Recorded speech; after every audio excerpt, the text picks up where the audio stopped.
My name is Miguel González Herráez and I'm the principal investigator of the Ocean DAS proposal that has been retained for funding by the European Research Council in the last proof of concept call.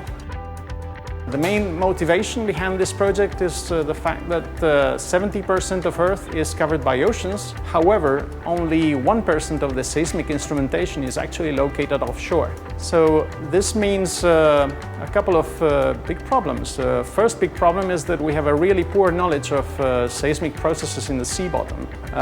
We have a fairly good instrumentation onshore, but really offshore this knowledge is much worse. A second big problem, and this is a really big issue for society, is the fact that our current early warning systems for events as damaging as tsunamis are really not as good as they should be. What happens with current offshore instrumentation is that it's very limited. It's limited basically in two aspects. One aspect is lifetime. Normally these systems run on batteries, so it means that essentially they last few months, at most a couple of years. And the second big problem is cost.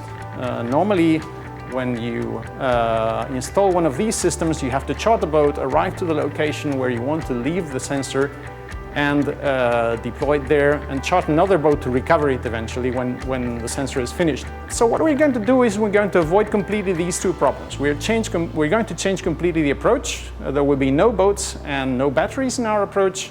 And essentially what we're going to do is we're going to create seismic arrays by retrofitting fiber optic cables that run in the sea bottom.